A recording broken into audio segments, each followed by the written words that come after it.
Now in photography with digital SLRs and mirrorless cameras where you can change the lenses, they usually refer to it in millimeter. This is a 70 millimeter. This is a 200 millimeter. This is a 100 millimeter. When you have point and shoot cameras, usually they refer to them by the X, a 10X, a 20X, a 30X. To explain how they get the X, which means times, it's like a 3 times zoom, a 6 times zoom. Here you can see we have a photograph showing the widest that it can zoom, and then red lines showing where it zoomed to 3 times zoom, 6 times zoom, and 12 times zoom. What this means is that's 3 times the widest view of the camera. Now most point and shoots are either 24 millimeter or 28 millimeter. So if you have a 24 millimeter and you have a 3 times that, it'd be 3 times 24 or 72. So a 3 times zoom will zoom out to 72 millimeter. If you have a 10 times zoom and you have a 24 millimeter, that will be 240 millimeter. Here you can see we've taken the picture away and we're showing just an illustration of the widest angle, 3 times zoom, 6 times zoom, and 12 times zoom. Here you can see we actually have the widest zoom, a 3 times zoom, 6 times zoom, and 12 times zoom of the Capitol building.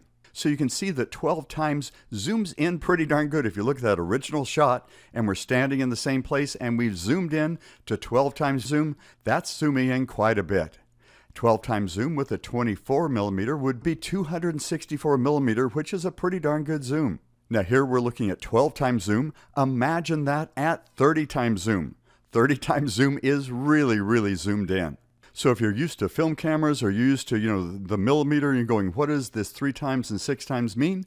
Well, basically it's that number times the widest view of your camera, which like say you can look up in your camera manual, but generally on a point and shoot camera will be 24 or 28 millimeter. And then you'll just multiply the number before the X times that to get the millimeter.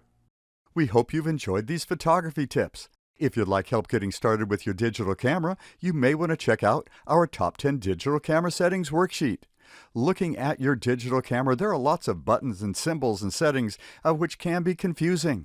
Some digital cameras have over 100 different settings, which can be overwhelming. Our Top 10 Digital Camera Settings worksheet will help you learn where these settings are on your camera and the buttons and dials you must use to set them. This worksheet is a great way to get started learning your digital camera. Being able to look at your digital camera and know what the different settings are and how to set them is a great feeling. Knowledge is always your best camera accessory. Download the Top 10 Digital Camera Settings worksheet at easyphotoclass.com to start learning your digital camera settings today.